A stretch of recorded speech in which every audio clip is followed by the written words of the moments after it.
Do you wish somebody wrote down the recipe for your parenting challenges? Did you want tips and tricks to become a better mama for you and your babies? I know I do. If you're a mother who feels that you are doing the best you can with the hands you've been dealt, but you're still getting it done, then this podcast is for you. I'm so glad you tuned in to Nailed It Motherhood, because we might have the recipe that nobody wrote down.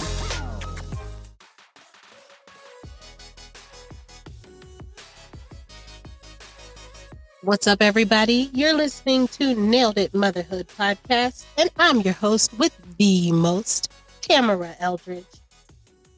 Listeners, I am really hyped today because I have a fellow youth leader with me today. So she is a woman after my own heart. So I want to introduce to you today the one and only Erica Walton. Thank you. I'm excited about being here today. I just want to thank you for allowing me to have this space to tell my story. So let's get to it. Well, Erica, I'm so glad that you're here today. I know it has been a very rough week for both of us. So before we begin, I know that you wanted to be able to share your own personal bio with us. So I'm going to give you the floor to share a little insight about who you are with our listeners. So here you are. Hi. Yeah, so once again, I just want to tell you I'm Erica Walton, and I just want to tell you a little bit about me. I am an author, so I have done 2 books called Scenes from a Single Mom, and I've done them with 8 other women who we tell our stories about our journey about becoming a single mom. So my first book, I did volume 1, Scenes from a Single Mom, volume 1, and it talks about me being a single mom, but some of the struggles we go through, but also how did I overcome the struggles? How did I meet my husband and finding great love in that space of being a single mom, and then me becoming a stepmom and just having a full load. So what did that transition look like? And then in my second book was the volume 2. So now Scenes from a Single Mom also, they are up to volume 6 this year. But I did volume 2, and volume 2 is called A Legacy of Love. And A Legacy of Love, it talks about the cycle that I didn't want my daughter to repeat. But she had this beautiful baby. And so when I talk about the cycle, I'm just talking about her following my footsteps, talking about the mistakes that I made that I didn't want her to make, and how I guarded and shielded her, but then I still seen her still walking those footsteps. But why do I call it a legacy of love? Because what she was birthing. So it didn't have nothing to do with the cycle. It didn't have nothing to do, when we talk about church and they talk about fornication, the sin, we don't realize that there is the sin in the act, but the baby is the gift. Mm-hmm. So it comes out, and this is a wonderful time to even talk about this, because this happened around Christmas time, where she told me she got pregnant and the baby was the gift. So in my story, you'll see me continually call the baby the perfect gift, so we talk about those things and how even though she went through those cycles, I still was able to navigate her through being a single mom, and what it means to love this next legacy that is coming through her. So that is part of me, my author journey, but also I have done podcasts for Single Mom Defined in our city. And then my work I do is I'm the manager of family, community, and stakeholder engagement. So I feel like it all plays a role for my love for mothers, my love for youth, and then also I'm also have a great love for God. So I can also put all these passions together and work in these different avenues. Absolutely. I want to backtrack because I wanted to say more before you got into all of who you were. But I think that you kind of already beat me to the punch. I wanted to share to the listeners that, when you first meet Erica is very quiet. You see her walking and she just seems really reserved. But once you get her talking, she has so much to say. And you can hear her love and her passion for the people that she really loves. And like I said, when I first met her, I noticed that she had a very quiet spirit, and she keeps to herself. But like I said, once you get her talking, she's one of those people that you just have to kind of like unwrap the bow. Mhm. And then just like you said, it's Christmas season. After you unwrap the bow, once you open up what's inside, it's so much inside that there's so much value inside after you've opened it up. It is a gift to know Erica. So she already kind of beat me to the punch, and she shared a little too much too soon, but that's okay. That is quite all right. And I'm going to take advantage of that um, because I needed a little therapy for my Tavi time. I had a rough weekend this weekend because we are talking about cycles, because you do have um, documentation out in the world about having that experience, about repeating cycles. And you've gone through having raised two beautiful daughters and beautiful grandchildren now. Um, you might be able to share some insight with me as I am still coming down from, and I know for some parents, this is probably like, oh, small potatoes. But for me, I'm still emotional. My beautiful baby took scissors to her hair this weekend, and it was a big chunk of hair. And this is not the first time that she's done this. So we've had this conversation before. So we finally grew out the patch that has already grown. And she's had an episode with scissors before where she actually needed stitches when she was at a daycare.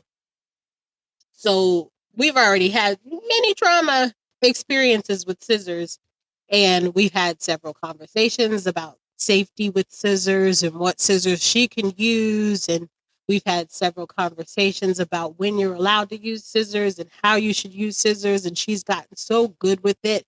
And I've allowed her to cut shapes and paste the shapes onto paper because she's become so good. Last year she was wrapping Christmas presents with me and cutting, and I was watching her just watching her precision with the scissors. And then this weekend she just snipped a big old chunk of her hair, and it just took me down. Like, it took my whole weekend, and I'm still coming up. And then I feel like it just trickled. Everything that happened after that, it just, everything was bad. Everything.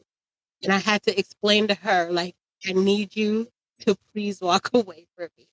Because right now, everything that you're doing is highlighted. Everything that you're doing. And it was after a couple weeks of just real, real crazy behaviors. And it was almost as if she's crying out to me that she needs something. But what more could she need? So I'm in a place where I might even be traumatized as I'm editing this podcast, and even when I listen to it when it goes live. So I'm kind of putting a disclaimer on this for myself that this is a trigger warning for me, but I'm just in a place where I don't know what to do. I don't know where the scissor happy fingers came from. And I know she's 4. It happens. All kids do it. But how many times do they have to cut their hair before they learn? I don't know. So I'm hoping maybe, Erica, before we go back into your parenting journey, have you dealt with this? How did you handle it? What advice can you give Mama Tammy? Because I am at a loss right now. I'm still in my bag.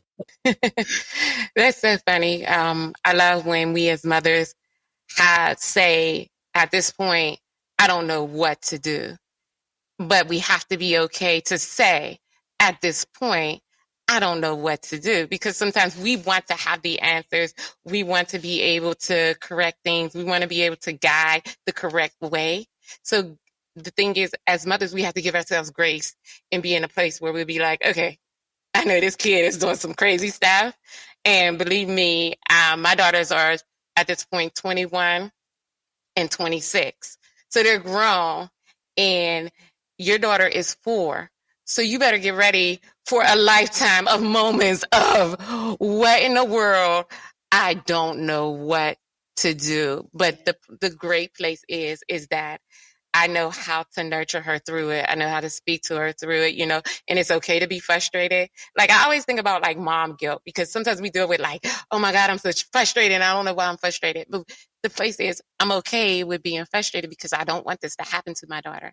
I want to be able to navigate her the right way. I want to be seeing her doing the right things. I want to be able to correct this. I want this to go straight. And it doesn't always go like that for us as mothers. I'll give you a story. My daughter was So she wasn't 4. This is why I'm telling you, you're going to have a lifetime. My daughter was 18, just got out of high school, met a guy. And exactly like you said, over and over, we will repeat. This is not what you're supposed to do, right? So at 18, we probably think, oh, you should know better. But she didn't. And so she got into it with this guy. And, I'm like, he's not good for you. He's not good for you. Y'all going through these different things. And I'm repeating myself all the time. So this is going to be extreme of I don't know what to do. And then she got into it with him, and she ended up getting arrested, right? And I was like, so I'm the mother who wants to be the perfect mother, right? I'm not gonna lie to you. Right. Like, I pride myself on being a good mom. And when I seen that my baby got arrested, that was my big moment of, okay, I had a lot of little, I don't know what to do, but that was my big moment of, I don't know what to do. Like, I told her to stay out of this. I told her to move on. I told her to let go. I let her know. So I'm in a place of frustration, but I was kind of brokenhearted because I'm like, but girl, now we're in this extreme place of what happened. And so I had to be okay with me first and being like, I done told her, is she not listening? Am I parenting well? How did we get here? And so I had to do that. But then I looked to her and was like, you know what? I hope when you see where you're at right now, I hope this part is your learning experience. Just like when your daughter looks in the mirror and see this big chunk of hair cut off her head, like, let this be a learning experience for you, and just being able to talk and navigate through her, and also navigate through our own feelings, So I think that's all we have to do, is just show ourselves grace in these moments of not knowing what to do, because sometimes we just don't know what to do. We don't have all the answers. Boy, do I know it. Well, thank you. I appreciate that response. I don't know if it helps in the moment because I'm still in my emotions. But you said it. I think my emotions are mom guilt. And I'm trying not to be emotional because it was a really, really rough morning for me today. I'm in a real place where I'm questioning a lot of the things that I'm doing. Like, am I spending enough time with her? Am I not showing enough love? Am I not playing with her enough? I'm tired. So I need some me time, but am I taking too much me time? What is it that I'm doing wrong that she needs that extra attention? But it's just really exhausting. Trying to figure it out is also very exhausting, especially when I'm trying to have a conversation with her to see why, what happened, what made you do that. You knew it was wrong, right? But enough about me, because that's not what we're here for today. But thank you for listening to my Tavi tale, and thank you so much for that advice. I'm definitely going to take it and take it to heart. You did say some fantastic phrases that I want to actually take back to your focus about repeating cycles as a mom. Brokenhearted. Can you go back to how it felt? Were you brokenhearted when your daughter repeated the cycle that you did not want her to repeat when she became a mom at a young age? Absolutely. Yes, I was brokenhearted. And let me tell you why. Um, because let's go back. That will take me back to my story. Of course, I was brokenhearted because when I got pregnant at a young age, um, I felt like my life was falling apart. And I felt like at that point that this is all I would ever be, is this young mom who wouldn't amount to anything. Back in my day, having a baby young was, you had a bad stigma on you. So they would say things like, oh, all she ever going to be is be on welfare. And she has these two different babies' dads. And so it was just so many things counting me out. So I didn't count myself in. And even when we even talk about it, even in the church, they're like, oh, she's young and she had this baby out of wedlock and she committed this sin. So I even thought in those moments that God had counted me out. And so I didn't want her to feel like, and this is the exact reason why I didn't want her to repeat my cycle, because I didn't want her to feel the same weight that I felt in those moments. I didn't want her to feel the same healthy, carry that same baggage that I had to carry in those moments. So when she told me she was pregnant, although I was brokenhearted, I didn't come to her that way. I came to her out of love. You know what I'm saying? So it wasn't like, oh my God, and tell her all the things. I was like, baby, we got this. We got this together. Inside, I'm brokenhearted, but that's not what you're going to see out of me. I'm going to help you. I got your back. You're not going to have to worry about anything. That baby's a gift. She's going to have the world. And me, as mom, I'm going to make sure of that. And so I had to look, and I'll tell you this too, and this is part of my story, was I think I was like that also because I had a good mom, but that's not who she was to me when she found out I was pregnant. When you see these cycles, my mom was also a teenage mom, right? And then my sister. So I'm like, why are we all having these same things? Like, we're committing these same cycles, like mom, my older sister, me. And when I seen my sister do it, I didn't want that to be me. And it still happened to me. And then when I seen my daughter, I was like, oh, this has to stop somewhere. This can't keep being repeated. And so when my mom found out I was pregnant, she didn't say, baby, I got you. She didn't say that. She cried. Like tears, because she didn't want me to, in return, do what she did. And then she's seen me walking in her footsteps. Now, granted, my mom, phenomenal. She's phenomenal. She got her master's degree. She did what she was supposed to do. I, in return, also got my degree and did what I was supposed to do. And now I see my daughter working on her nursing degree and doing what she's supposed to do as a mother.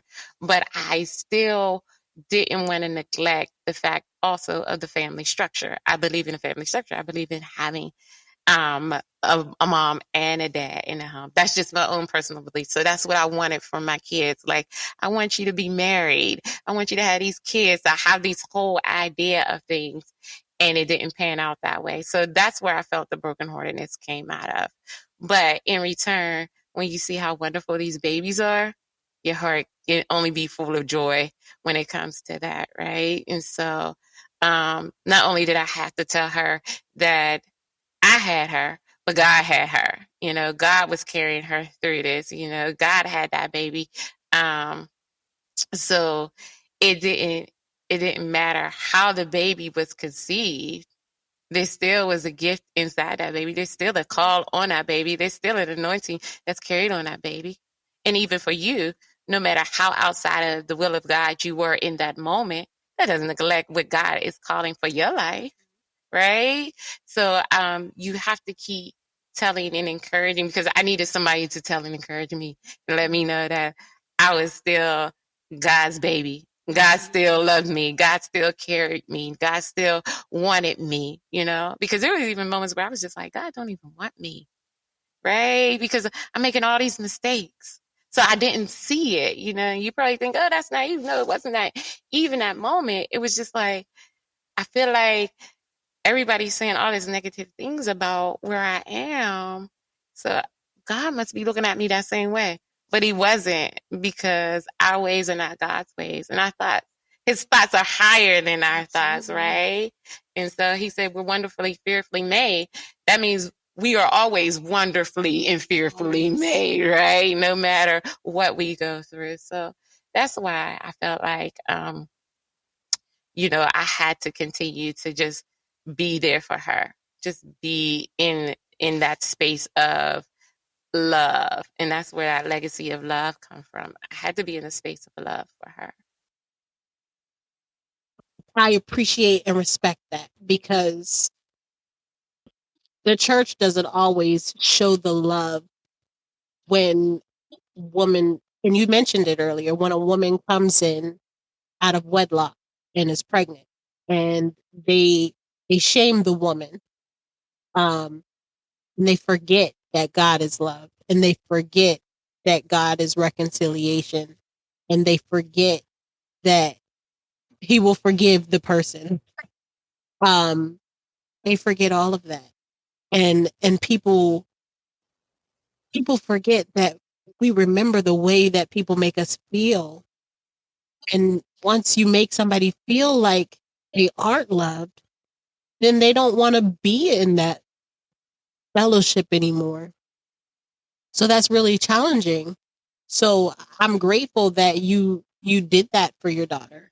Mm-hmm. I'm grateful that you recognize how powerful that mother's love is, but more importantly, how powerful God's love was to show to your child, because that's the one thing that's going to carry her through this life. It's the one thing that kept me. I'll tell you that. That's the one thing that kept me. I mean, before Tavia came, it was dark. It was dark. And I kind of talked about it a little bit in a letter to Tavia, but I didn't touch on it nearly as much as I could have. It was dark, but that's how she got here. It was dark. And I believe that she got here through sin, but for salvation. Mm-hmm. So I do believe that that was God reminding me that he loved me, Yeah. reminding me that I still got you, Mm-hmm. regardless of what it looks like. You need to get it together, because I'm still here and my hand is still on you. So, Yeah, that's good, because you understand that, I always say we're all predestined. absolutely. So everybody's here for a purpose. So there was a purpose to your baby. There's a purpose to my daughter's baby. There was a purpose to me having my babies. No matter how it came or what it looked like, it was still purposed by God. You know Absolutely. what I'm saying? So we can't do anything without the hand of God, or without God saying, yes, you can. It almost takes me back to Job. Now, I'm not talking about a Job experience, but I'm talking about how Job, when you see in the beginning, Satan goes and says, is there anyone out there? And then God says, you can try my servant. He had to give him permission to try his servant, right? So everything that God does, he's in control of everything that goes on. Right. And so that's what I think about when I think about our babies and things that happen. They're purpose for us, My kids changed my life. I'm not going to tell you, my kids changed my life. My kids are why I came to Christ. I didn't want to live no other way, except I wanted them to see a godly mother. So after having my second baby, I got saved for real. You know how, when we grow up, we get saved a bunch of times in the altar and be like, yeah, like Jesus forgive us, and we go back and Jesus forgive us. But I got saved for real when I had my kids, and I said, God, take my life, because I needed them to see a godly mother. I needed to see what that looked like. I didn't need them to see a mother out in the street. I didn't need them to see a mother that's all she was doing was going to the bars and partying. I didn't need them to see a mother that's all she was doing was sleeping all these different dudes or having these different boyfriends or men in and out of her. That was not the type of mother I wanted them to see from my kids. So I decided to align my life with Christ and say, God, change my life, right? So that I can be a better person and a better mother for my kids. Give me the wisdom. I prayed for wisdom.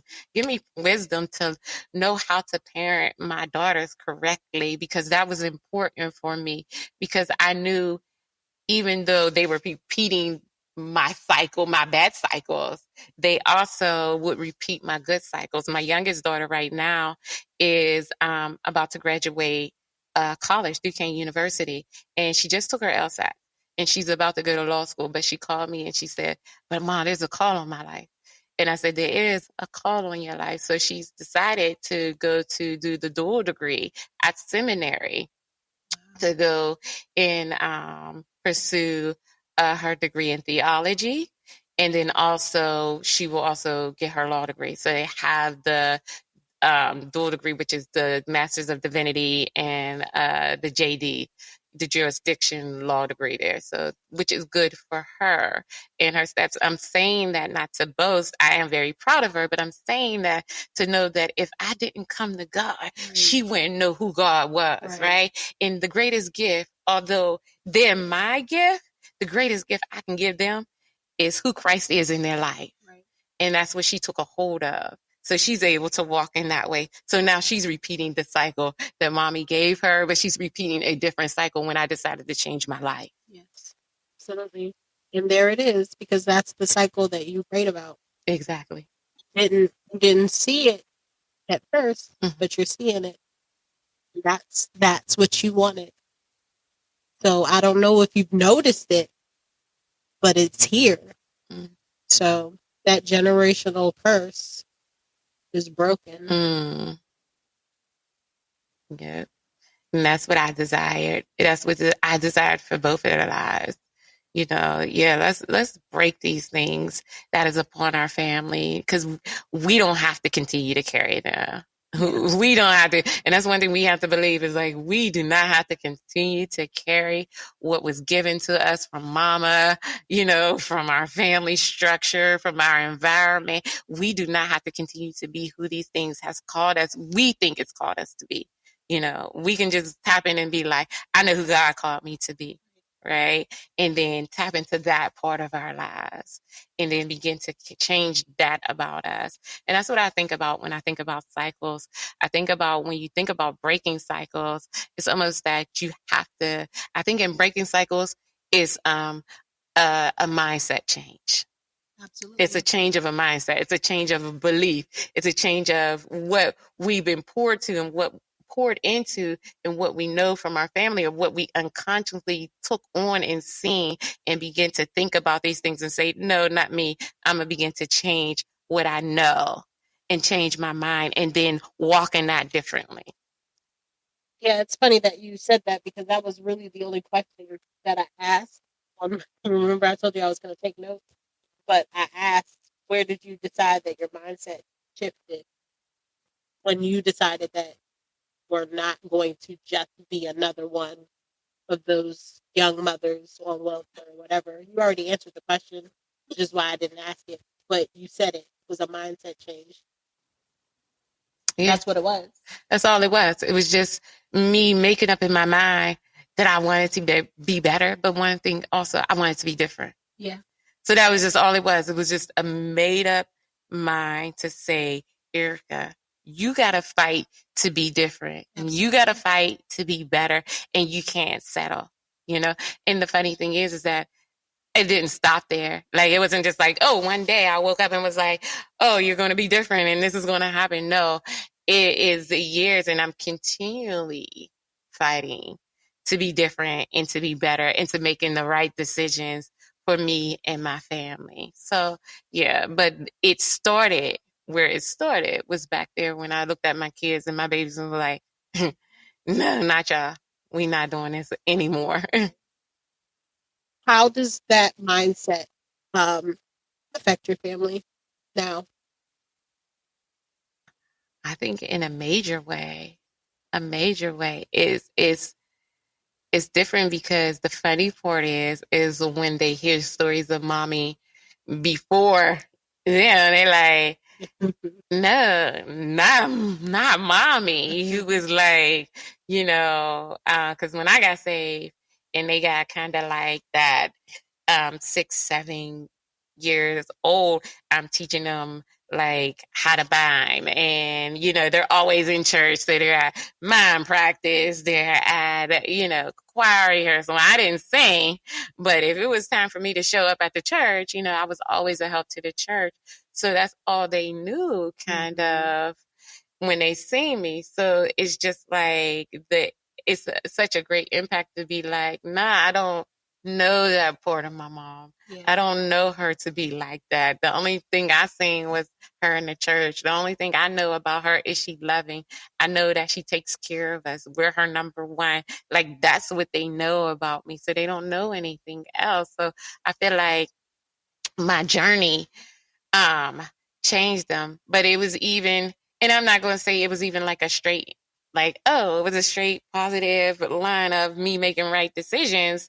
No, it was kind of up and down of me making decisions on their behalf and thinking because sometimes as mothers, we think we're making the right decision on our kids, and it's not. Right. It is not the right decision. So sometimes it's what we thought was best in our minds for our kids, but it wasn't necessarily the right decisions for them. So I'm not going to say that I had this straight and narrow journey of motherhood and making the right decisions and having this great positive impact. No, sometimes I made bad decisions. I mean, and I'm not going to even say like, so let's go into this story.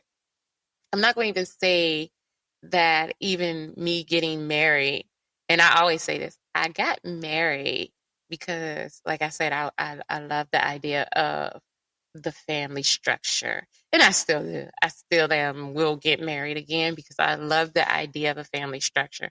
But I wanted my daughter, and we're talking about cycles. I thought this would break the cycle. I wanted my daughters to see what a healthy marriage looked like. So in my decision to get married, I got married out of love.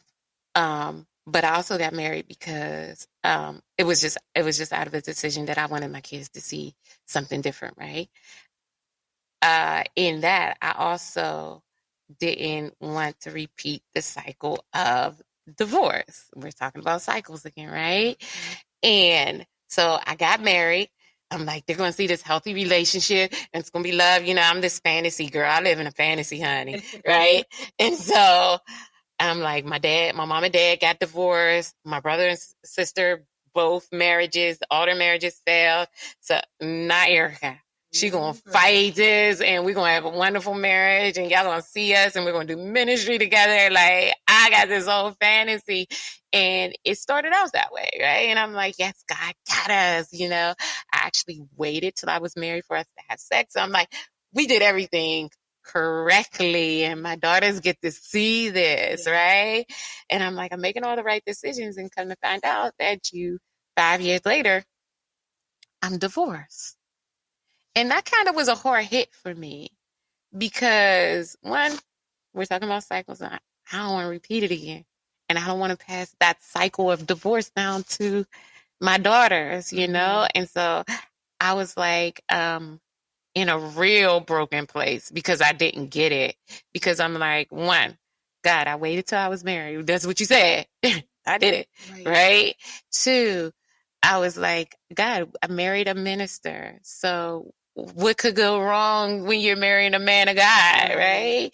And then three, I just felt like sometimes you must feel like you're owed this. Like, God, this is what I'm owed, right? I'm walking in your path, So God, you got us in this. And divorce happened and my world shattered because everything that I thought I was doing right and that I held together wasn't. So now I'm a single mom again. Right.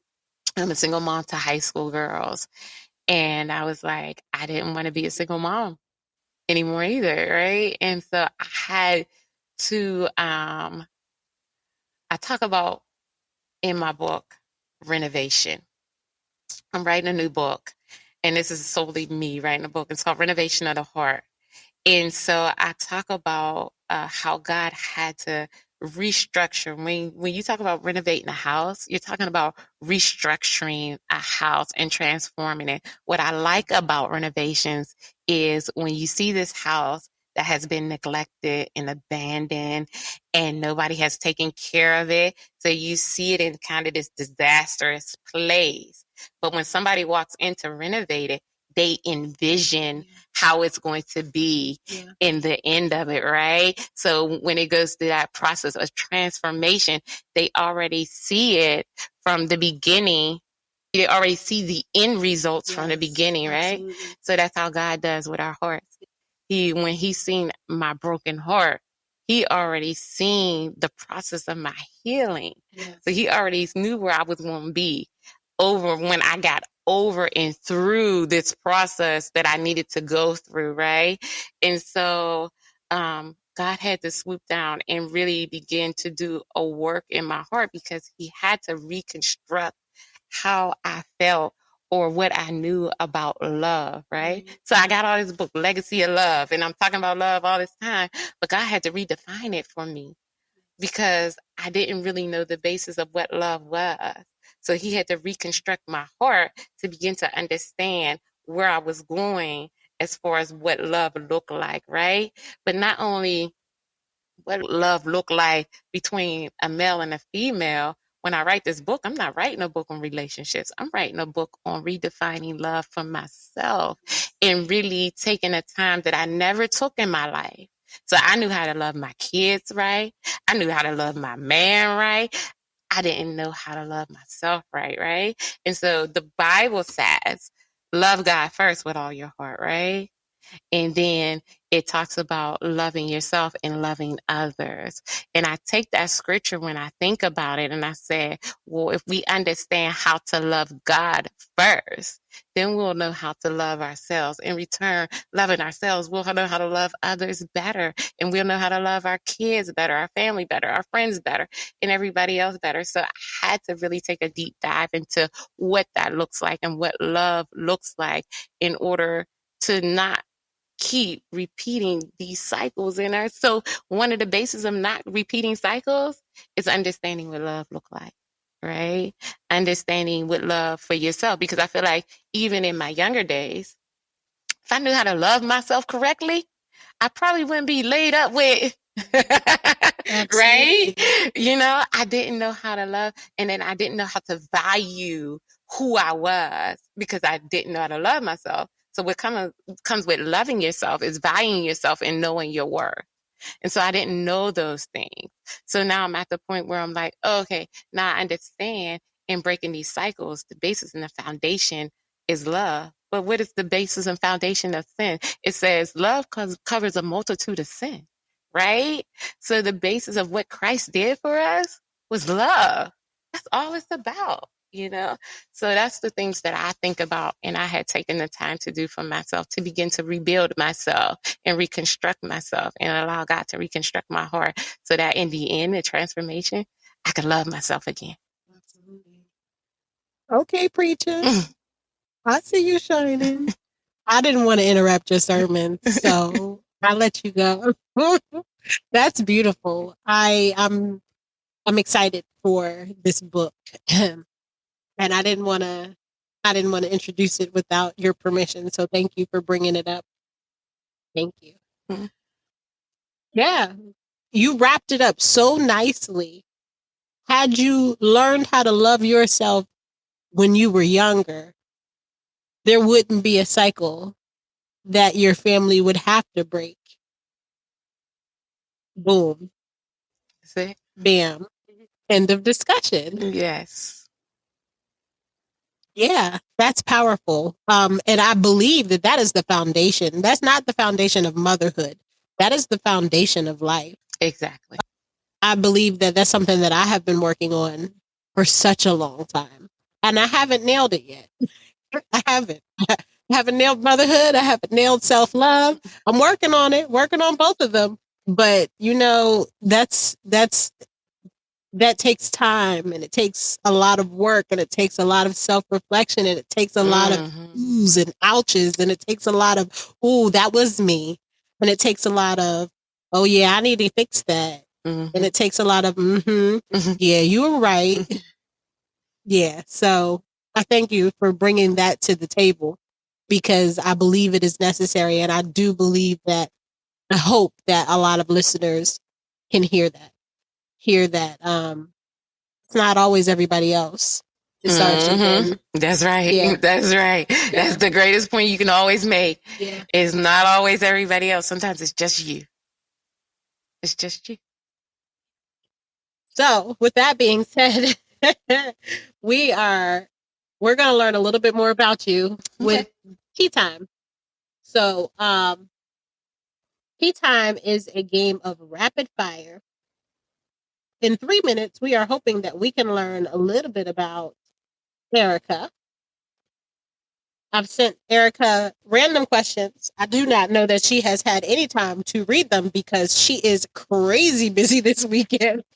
But we are going to play the game regardless. The good thing is they are going to be all random questions. So we're going to move on with the game. I'm choosing the questions randomly. So Erica has absolutely no idea what questions she will be getting during this recording, but she will get 3 minutes to answer as many questions as she can and give us a little insight into who she is. Listeners, are you ready? Yeah. Erica, are you ready? Let's go. Let's go.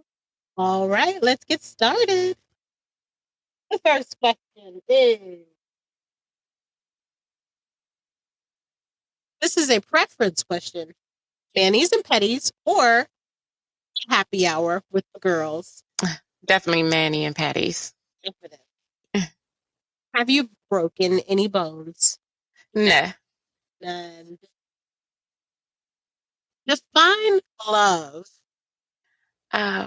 So love can be defined in so many ways. I feel like if defined love is the feeling you get when you know the feeling when you know you have accepted of acceptance, the feelings of acceptance.